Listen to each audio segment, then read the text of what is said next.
hay conexión de los gánglios basales con la corteza cerebral, o sea, no solamente es a nivel motor.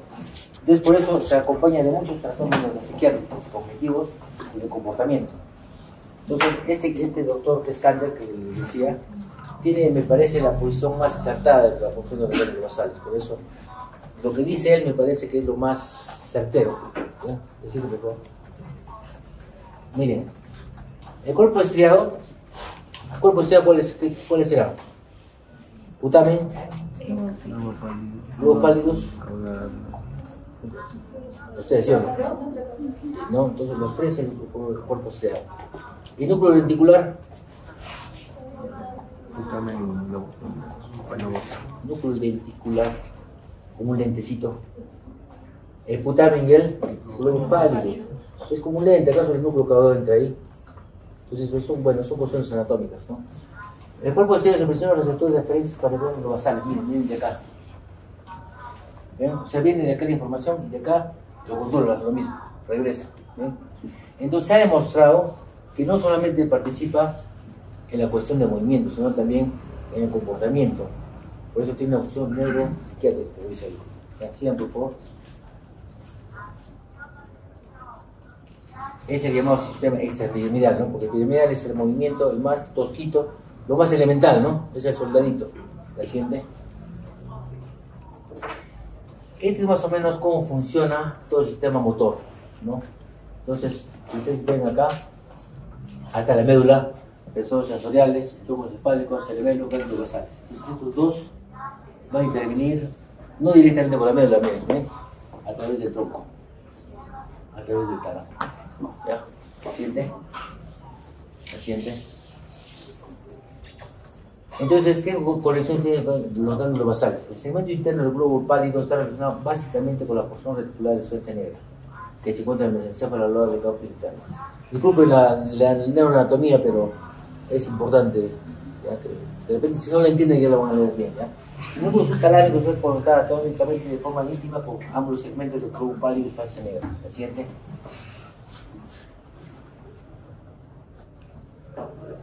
Todas las áreas de la corteza envían prolongaciones multimediales excitadoras a una parte específica del cuerpo estriado. ¿Se dan cuenta de la importancia? O sea, toda la corteza va a dar su información al cuerpo estriado. ¿Se dan cuenta? O sea, el cuerpo estriado tiene información de todo lado y gracias a eso va a planificar. ¿Han visto la importancia? Va a planificar el inicio del movimiento. ¿Se entiende? Y el cuerpo estriado envía prolongaciones al núcleo de deferencia a través de vías directas e indirectas. ¿Cuáles son los núcleos de deferencia?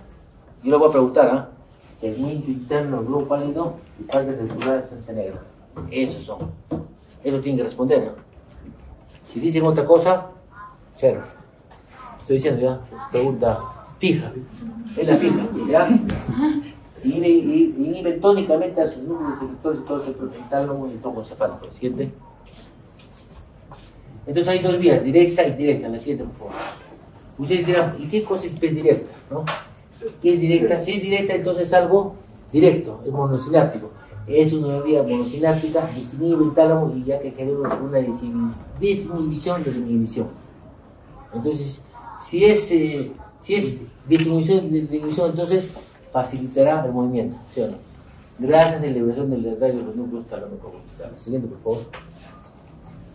Y la vía indirecta entonces tiene que ser más larga, ¿sí o no? Entonces es polisináptica. Inhibe más el tálamo y ya que facilita más la inhibición. Función inhibe, acuérdense, indirecta inhibe el movimiento.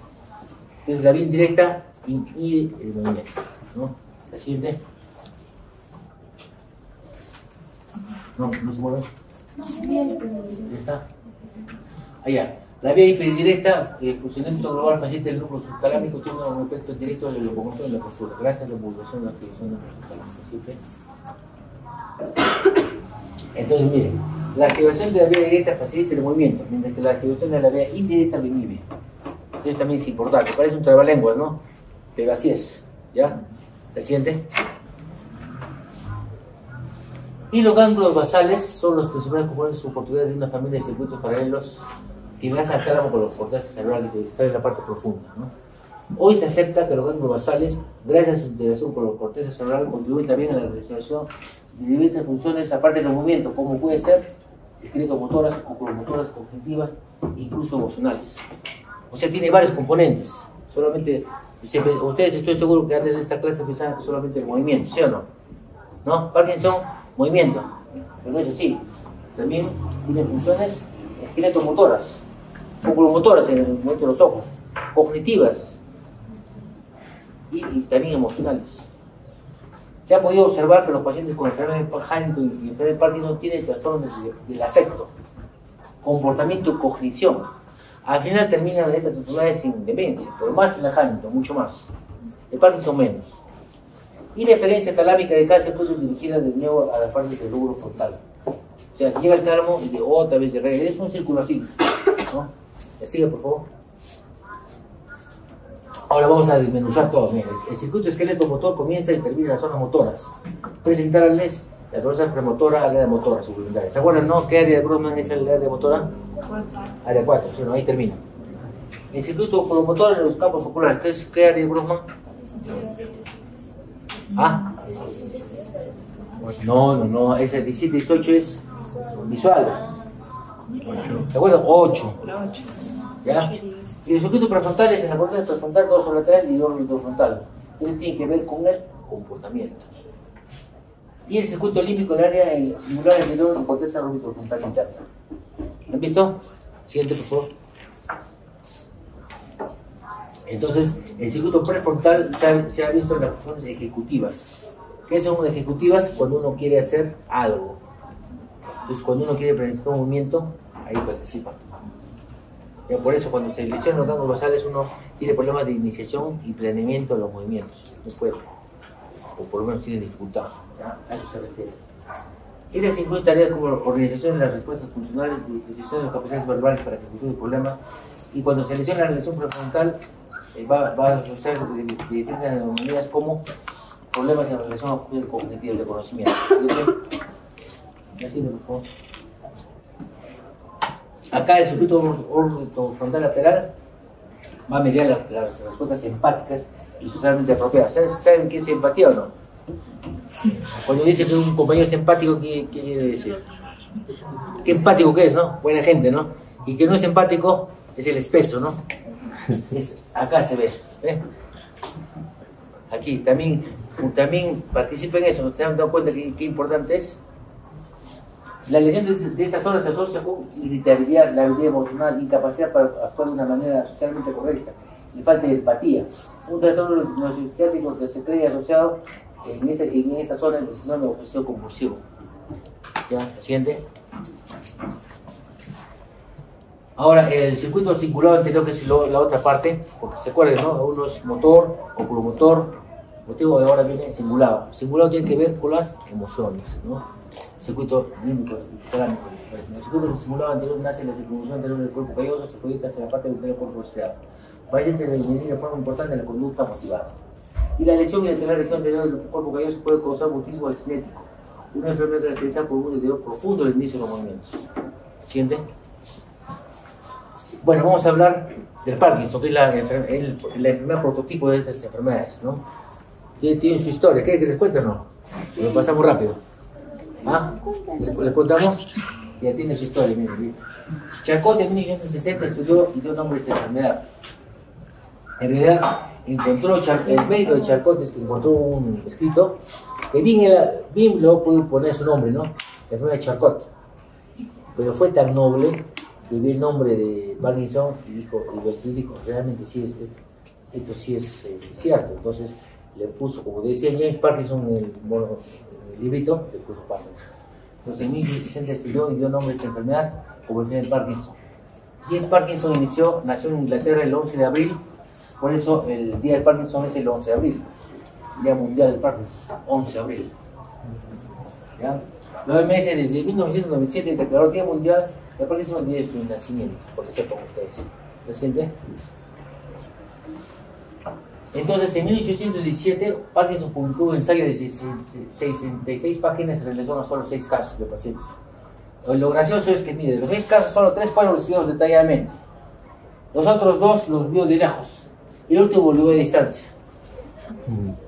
O sea, fue realmente científico, no fue muy científico, ¿no? Pues, es caso, pero en base a eso lo escribió tan bien que mira cómo sirvió, ¿no?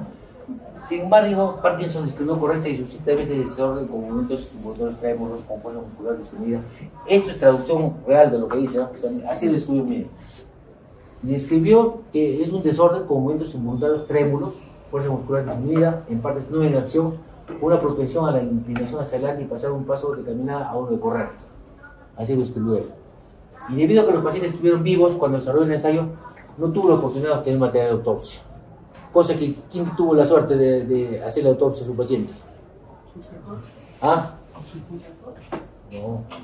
¿Quién puede que el área de lenguaje?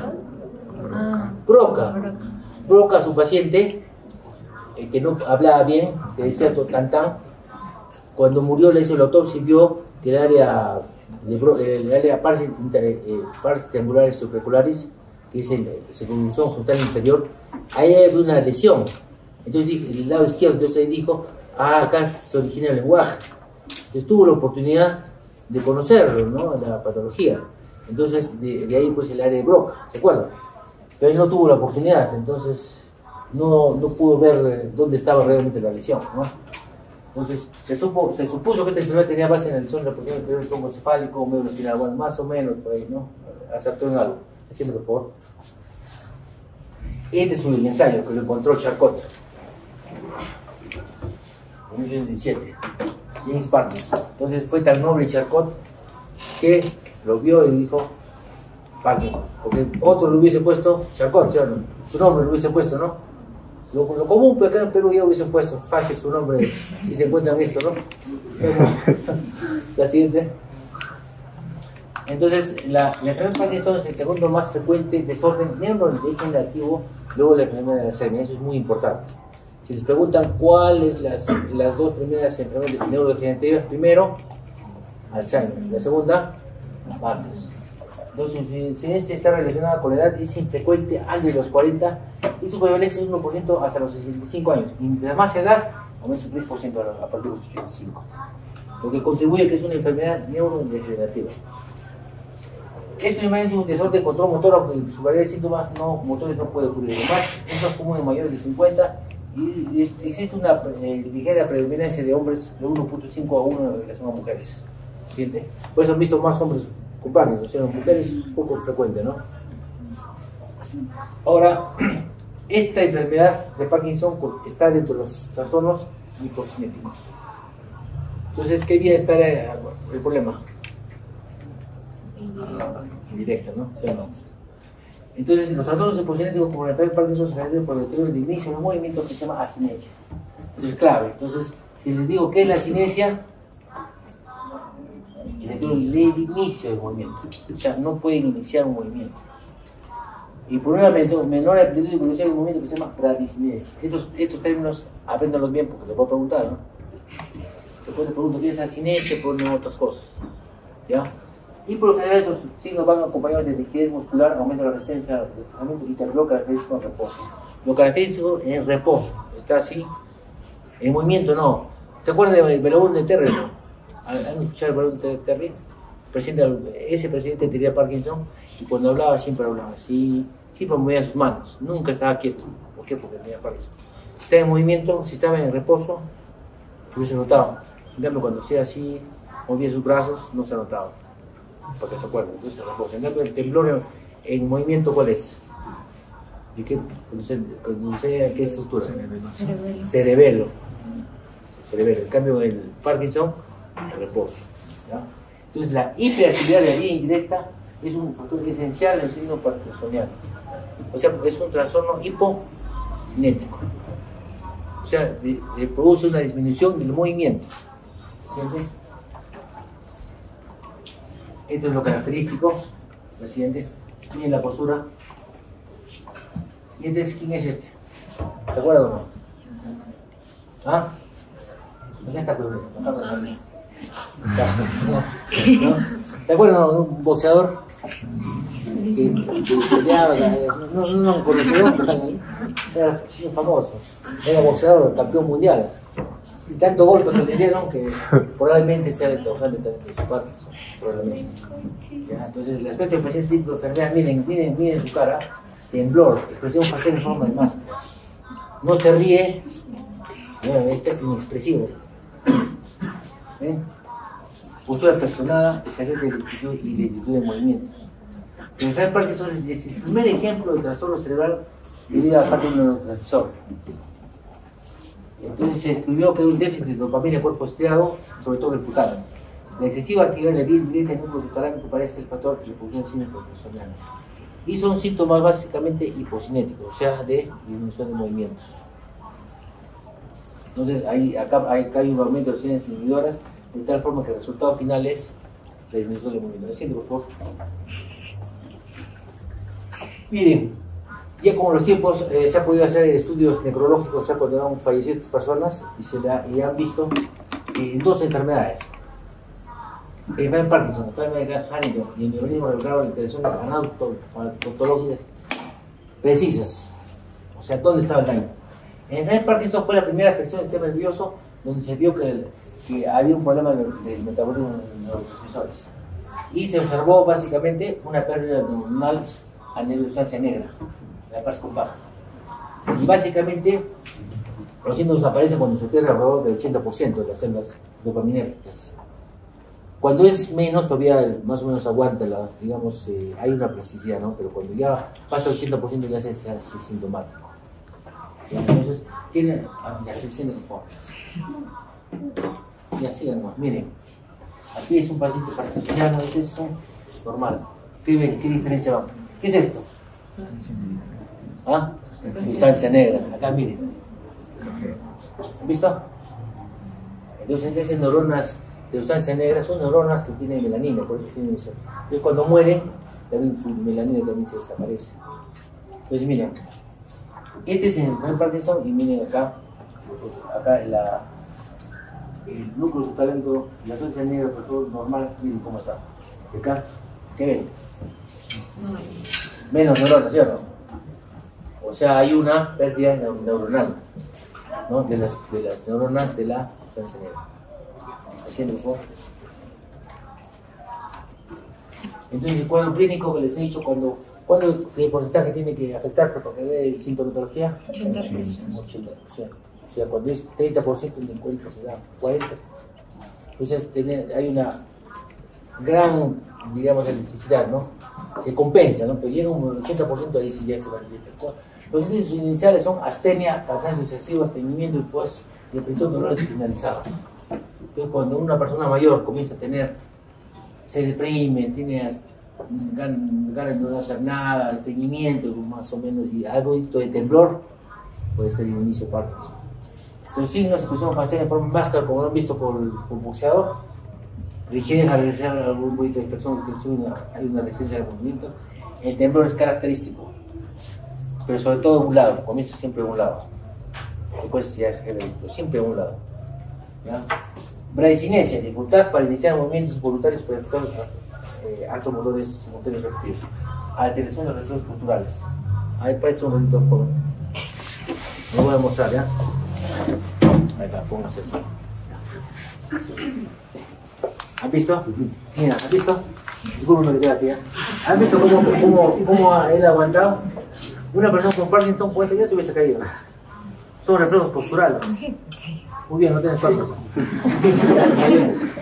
Entonces, los pacientes parkinsonianos, ustedes se hacen así, se caen, no tienen ese reflejo. Entonces, atención al reflejo posturales. Y por eso los pacientes con Parkinson se caen a cada rato y hacen hematomas subdurales. Y de eso se mueren. Sus caídas son así, en tabla. En cambio, mira, como ha hecho así, se ha aguantado y no le ha hecho nada, él solito, sus reflejos han sido muy adecuados, ¿no? ¿Se siente? Entonces hay criterios para el Parkinson. No es que yo digo, bueno, este tiene Parkinson, no es así, hay criterios. ¿Cuáles son esos criterios? Diagnóstico de síndrome de Parkinson, bradicinesia, el descenso de los movimientos voluntarios. Amplitud, al menos tienen que tener los genes puntos. Resistencia muscular, si no reposo 4 o 6 Hz, inestabilidad postural. ¿Cuáles son los criterios de exclusión? Que haya tenido encefalitis traumas craneales repetidos, ACVs. Criterios positivos que van a soportar el forma por cualquier diagnóstico, inicio unilateral, como les decía. Inicio unilateral, siempre comienza a un lado. Primero reposo, presente. Enfermedad progresiva, presente de simetría afectando más el lado porque se inició la enfermedad. Excelente respuesta a la levodopa. O sea, si usted le da a un paciente que piensa que tiene Parkinson levodopa y no le mejora para nada, probablemente no sea Parkinson. En cambio, si mejora, alta probabilidad que sea Parkinson. Con inducido por levodopa severa. Cuando le dan mucha levodopa, ya se van al otro lado, Corea. Como le voy a mostrar, ya excesivo movimiento, son ya un trastorno hipercinético. Y respuesta a la levodopa, por levodopa, 5 años o más. El curso clínico es más o menos de 10 años. ¿Ya? Paciente. Ahora, usted dirá, ¿y cómo lo tratamos al paciente? Lo ideal es al retrasar el tratamiento del Parkinson lo más que se pueda. Porque desgraciadamente cualquier tratamiento que se le dé tiene su tiempo de eficacia. Entonces, si usted les da de inicio lo de levodopa, lo están condenando al paciente que en 10 años ya no sirve para nada. Y de nuevo comienza con los movimientos. ¿Se cuenta? Entonces, por eso dice abordaje terapéutico. Una vez realizado el diagnóstico de la enfermedad, el médico debe tomar la decisión de iniciar el tratamiento. Preventivo neuroprotector interfiere en la causa que origina la pérdida neuronal. Obviamente acá tiene que ver con la dieta. La dieta tiene que ser lo más sana posible. Fruta, verdura, frituras, lo mínimo de nada envasados. Una dieta, el sueño también adecuado. Nada de cigarro, nada de alcohol. Sintomáticas. Generar retornar la función dopaminérgica. Y de alguna forma pues compensar la deficiencia de dopamina que hay, ¿no? Y hay la cirugía a través de técnicas quirúrgicas que se llama, son implantes se llama estimulación cerebral profunda, que también tiene sus problemas. Ustedes le ponen eso, también dura 5 o 6 años. Y después otra vez el paciente, ¿se dan cuenta? Entonces cuando son pacientes con Parkinson, hay que retrasar lo máximo el tratamiento, tanto médico como quirúrgico. La siguiente, por favor. Entonces el tratamiento, aquí hay fármacos, lo que más se utiliza pues es la levodopa, también la bromocriptina, los dos básicamente. La siguiente, por favor. La levodopa se utiliza a partir de los años 60. ¿Cuánto tiempo ha pasado? Más de 50 años, ¿no? 50, 60 años. Y todavía tiene vigencia, para que vean, es una droga muy importante. Hasta ahorita tiene vigencia, miren, 60 años. Y todavía la levodopa sirve. ¿La siguiente? La siguiente, por favor. Entonces, ¿cuál es la función de la levodopa? Básicamente, ¿a qué neurotransmisor? La dopamina. O sea, dar más, de alguna forma, al organismo que tenga más dopamina a la mano, ¿no? Es su función. Ahora, los pacientes reciben un importante beneficio del tratamiento unos 5 o 7 años. Es la edad de...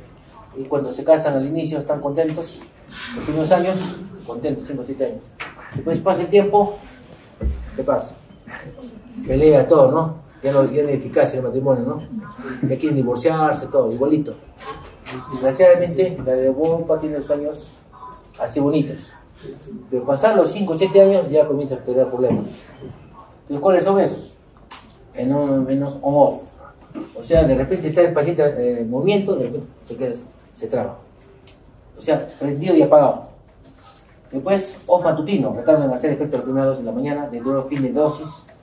Disinencias, movimientos involuntarios normales, como la Corea, igualito. Así como que estuviera bailando. No presente durante el efecto máximo de la levodopa. Distonías que vienen de dosis, contracciones involuntarias sostenidas musculares. Entonces, estos efectos adversos desgraciadamente aparecen a partir de los 7 años, 8 años. Por eso hay que retrasar al máximo el uso de la levodopa. ¿Se siente, por favor? Ahora, ¿qué son las disinesias? Al principio del tratamiento de la administración de levodopa no produce disinesias y son normales. Los síntomas probablemente se deban a una regulación. Básicamente son los receptores. Los receptores se forman tan sensibles, hipersensibles, que un poquito de levodopa ya hacen que tenga un efecto, digamos, multiplicado. Entonces, ya de no tener movimiento, ya tiene exceso de movimiento, ¿no? Y la dosis intermitente de levodopa parece ser representada un factor importante. Se está viendo de repente, justamente para evitar eso, de repente bombas de infusión continua. Porque ¿cuál es el problema? Como se da cada 4 o 6 horas, pues hay dosis que sube, luego baja, pues eso probablemente sea la causante de ese problema. Pero si está en investigación, medicamentos con el Levodopa, ponerlos en una bomba de infusión. ¿Sabes qué es la bomba de infusión? Se ponen aquí, entonces forma en 24 horas una cantidad adecuada, eso sería lo ideal, ¿no? Así es mejor. Aporte terapéutico una vez resuelto. Esto no lo he visto. No, ya lo vimos. Ya. Estimulación cerebral profunda. Entonces, yo también he hecho esto. Yo he operado Parkinson, no muchos, pero he operado, será por unos 10, más o menos. En Lima, cuando yo trabajé en el regular. Entonces, ¿en qué consiste? Ahora, la estimulación cerebral profunda no se da a cualquier paciente. Hay un consejo, una junta médica, hay un neurólogo, neurocirujano, intensivista, internista. Son varios colegas que dicen, aquí me va a servir. Usualmente a los muy viejos no sirve, a los muy jóvenes tampoco. Perdón un ratito, Esto móvil, esto es una clase, esto es muy algo. ¿Algo urgente?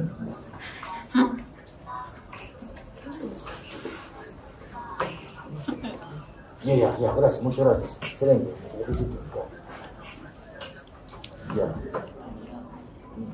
Ya, excelente, ya, listo, muchas gracias. Ya, entonces miren, esta estimulación cerebral profunda es un tratamiento que se está haciendo ahora, pero también no es la panacea, como les digo. Todo funciona 5 o 7 años, igualito. De repente está todo bien, bonito, y a partir de los 7 o 8 años, otra vez con su temblor. Entonces, y de todo sigue, ¿no? Porque esta es una enfermedad evolutiva, o sea, no se queda así nomás, o sea, no es que yo tenga Parkinson y ahí quedó. Sigue muriéndose neuronas, o sea, al final va a terminar pues discapacitado, ¿no? Solo que estos medicamentos, esto va a retrasar algo la evolución, ¿no? ¿Me siente, por favor?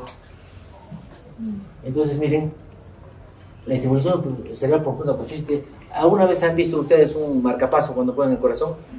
¿Saben qué es, no? El electrodo que hace que el corazón lata más, ¿no? Igualito, es como un marcapaso, pero el núcleo subtalámico de Lewis o también globos pálidos también se pone.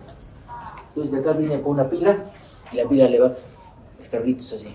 Entonces de tal forma que va a hacer que la vía indirecta, ¿qué pase? Eso es la vía indirecta que hay una hiperactividad, ¿sí o no? Entonces va a disminuir esa hiperactividad, lo pueden normal, entonces el movimiento va a ser mejor. Porque el Parkinson es una enfermedad hipercinética o hipocinética. Hipocinética, entonces va a disminuir la hipocineticidad, entonces va a mejorar el movimiento. Entonces, dice hasta ahora el intervención para la estimulación cerebral profunda de enfermedad de Parkinson avanzada se utilizaba para controlar los síntomas con capacidad ya en tratamiento médico. Sin embargo, los neurólogos y neurocirujanos están considerando realizar la operación por su eficacia a largo plazo en la reducción de síntomas motores y no motores. La hipótesis del mecanismo de acción, ahora digo ustedes, ¿y cómo funciona, no? ¿Y cómo funciona esto, doctor? Bueno, hay una hipótesis, dice la hipótesis del mecanismo de acción de la DBS, Deep Brain Stimulation, ¿no? Señala inhibición a nivel celular, activación de interés axonal, así como la introducción de actividad neuronal anormal y excesiva en globos externámicos, globos pálidos y los otros como el córtex estriado para, o sea, en conjunto hacer que la persona tenga más movimiento. ¿Lo siento, por favor? Aquí está, miren. Puede ser núcleo subtalámico, puede ser globos pálidos también, ahí se pone, parte interna. Entonces, este es el electrodo y va a una pilita acá. Y acá viene la corriente, descarga y llega hasta acá, ¿ya? El siguiente. Bueno, ya del Parkinson ya hemos terminado. Ahora vamos a hablar básicamente de las enfermedades hipercinéticas. Aparte de la enfermedad de Parkinson, el trastorno de los basales, por el cual la neuropatología tiene menos dudas, es el hemivalismo. ¿Saben qué es el hemivalismo o no? O el balismo. Es un trastorno hipocinético o hipercinético. Hipercinético, ¿no? Entonces, miren, en los seres humanos las lesiones por lo general debido a un pequeño ictus, restringido en núcleo subtalámico. Realmente esta enfermedad ocurre en los ACVs. El viejito, por ejemplo, una persona de 70 años, de repente en la noche es hipertenso, hace una hemorragia justo ahí, y de repente en la mañana. ¿Y por qué se llama hemivalismo? Porque parece lanzar algo, como una bala, ¿no? Por ejemplo, como es un lado, se llama hemivalismo. Valismo sería pues los dos lados, no sería piña, los dos lados, ¿no? pero el nihilismo es un lado. Entonces, en los seres humanos las lesiones por general debido a pequeños ciclos restringidos. Yo he visto varios casos de esos, sobre todo ácido hemorrágico, una pequeña hemorragia a nivel muscular puede generar movimientos involuntarios y a menudo violentos de las extremidades contralaterales. El nombre de balismo procede de semejanza con un lanzamiento de la bala, ¿no? ¿Han visto, no? De eso, de ahí viene. El inevalismo puede ser resultado de la desinhibición del tálamo debido a la reducción de las señales tónicas procedentes del crecimiento interno del globo interno. ¿Me siento, por favor? Otra enfermedad hipercinética es la llamada corea. ¿Qué ven acá? ¿Qué dirían que está haciendo el niño? Parece que estuviera bailando, ¿sí o no? ¿Sí o no? Y ahí viene el nombre corea. Corea significa, es un término griego que significa danza, como que estuviera bailando, danzando, ¿no? Entonces son trastornos hipercinéticos por enfermedad de Huntington. El invalidismo se realiza por una actividad motor excesiva, cuyos síntomas son movimientos involuntarios de cinesias y reducción del tono muscular y hipotonía. Entonces, mira, los movimientos involuntarios pueden ser de diversas formas. Movimientos lentos y septentrionales, atetosis. Movimientos aleatorios y espasmódicos de extremidades y de la región o represión, corea.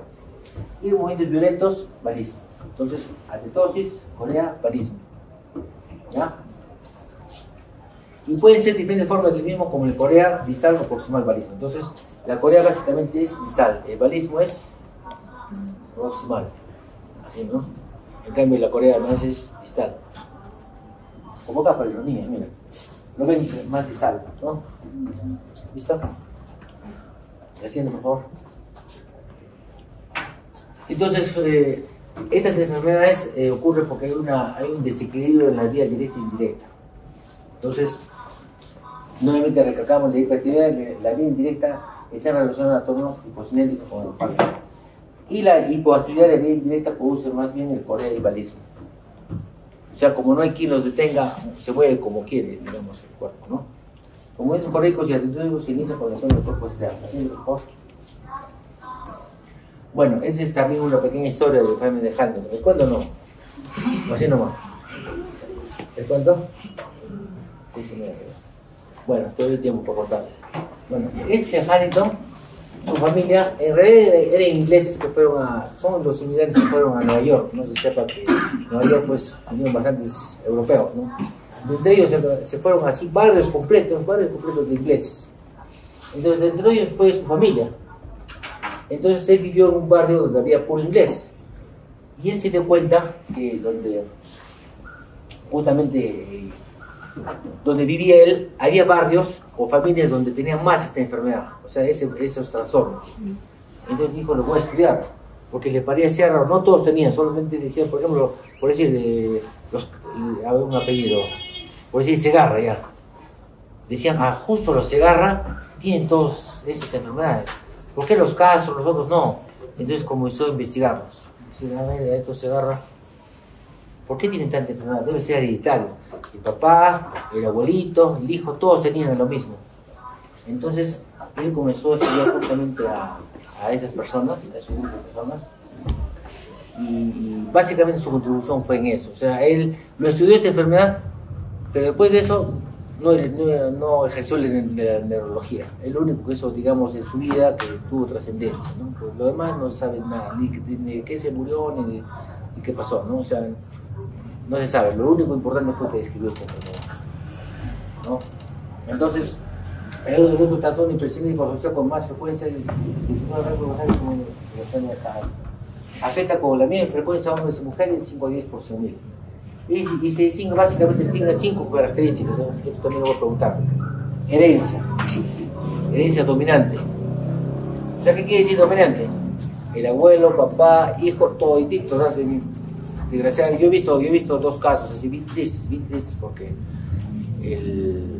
había una secretaria, yo trabajé en Revelati, y la secretaria me dijo, todos tengo mi esposo que deben de detectado enfermedad de Parkinson, su papá también tenía, y mi hijito también estaba teniendo esos movimientos igualitos. Pucha, ahí vi toda la cadena, todos habían tenido, o sea, tiene una herencia dominante, o sea, ni siquiera recesiva, dominante. Entonces lo característico. Entonces, herencia. Corea. trastorno del comportamiento psiquiátrico. Acá sí es más manifiesto el problema psiquiátrico. O sea, hacen con demencia, la demencia bien rápida. Deterioro cognitivo y muerte a los 15 años de vida. 15 a 20 años de inicio. La mayoría se inician en la tercera o quinta década de la vida. ¿Entiendes, por favor? Entonces, esta enfermedad representa un trastorno autosómico dominante muy penetrante. Aunque la enfermedad Huntington se caracteriza por una gran pérdida de neuronas en el cerebro, las lesiones básicamente ocurren en el cuerpo externo. Entonces parece que hay un mecanismo común para los movimientos coliformes y la enfermedad de Parkinson. Ahora, la inactivación funcional del núcleo subterráneo podría ser explicada los síntomas coliformes. Haciendo, por favor. El tipo de clínico básicamente es tipo coreico, o sea, es proximal o distal. Distal, ¿no? O sea, no. Como de todos los segmentos corporales, incluso la musculatura faringe y laringe, o sea, los músculos de la faringe y laringe que nos permite la faringe deglutir, y la laringe se comprometen también, por eso no pueden hablar bien, no pueden deglutir bien. O sea, ahí, si ustedes se acuerdan, para la deglución hay músculos, ¿sí o no? Hay músculos, bastante músculos, y para la laringe los músculos chiquititos que nos permiten mover las cuerdas, ¿se acuerdan? Área de tiroideo, todos esos músculos también se afectan. Entonces, la severidad del cuadro clínico es variable, en los primeros estadios puede ser leve, pero conforme avanza la enfermedad puede adquirir severidad del hepalismo, ¿no? Los estadios avanzados son frecuentes la disfagia y la disarquia, los cuales llegan al límite de hacer incomprensible el lenguaje. Uno de los signos más precoces por lo general, pero poco reconocidos, son la alteración de la motilidad popular, con compromiso en el mismo movimiento sacádicos, los cuales se tornan descoordinados. ¿Saben qué son los movimientos sacádicos? Los ojos de la rosca y fijas un objeto que se refiere a la vida popular. Es claro, ahí esa es la clave, ¿visto? Solamente examinan los ojos, pueden más o menos, si tienen ustedes sospechan de eso, pueden detectar que puede estar iniciando un error de Huntington. Ahora, mira, los trastornos cognitivos son típicos de ser encuadrados dentro de demencias subcorticales. Como les decía, los trastornos basales tienen muchas conexiones con el área prefrontal, como les dije. Entonces, si hay conexión y hay un problema a nivel de los transmisores del cángulo basal, va a repercutir la función prefrontal. Entonces van a hacer, pero yo he visto que bien rápido hacen demencia estos pacientes, bien rápido. En Parkinson hacen, pero forma tardía, pero esto sí bien rápido. Es bien triste porque jóvenes los agarran y ya están dementes con esta enfermedad. ¿No? ¿Qué es demencia? Las funciones cognitivas. Bueno, claro, en cierta forma, pero un poco más Pérdida de las funciones cognitivas, emotivas, ¿y qué más? Calidad de vida. Afectivas. O sea, nosotros tenemos una función que es cognitiva, que es lo que nos da el conocimiento, ¿sí o no? ¿Cuánto es 4 por 4? 6, está acá. Lo afectivo está aquí. ¿Se da cuenta? Entonces, todas esas tres áreas se afectan. O sea, el demente no solamente no se acuerda su nombre, sino también pierde, de antes decía, mi papá decía bien cariñoso, ahora ya no nada, ¿se dan cuenta? Lo afectivo. Después dice, y mi papá le gustaba hacer las cosas, y ahora no quiere hacer nada. ¿Se dan cuenta? Son tres áreas que se afectan por la demencia. La demencia no solamente es cognitivo, sino es afectivo y emotivo. Algo bonito, antes no se apure, vamos a terminar. Los trastornos cognitivos son típicos, están encuadrados entre la demencia, con su popular se caracteriza por la disfrenia, alteraciones en la depresión y su procedimiento de inocencia fásica. La depresión se presenta en el 50% de los casos. Paciente, por favor. Y después el tratamiento básicamente es sintomático. Acá, desgraciadamente, no podemos hacer estimulación profunda, ni levodopa, nada.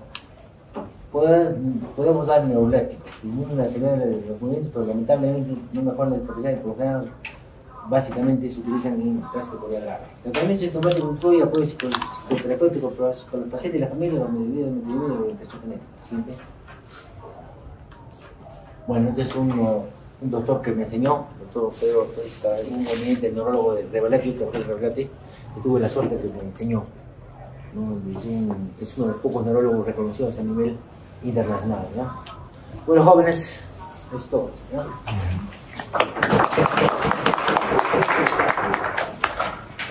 Entonces le dejo ya clases, ¿no?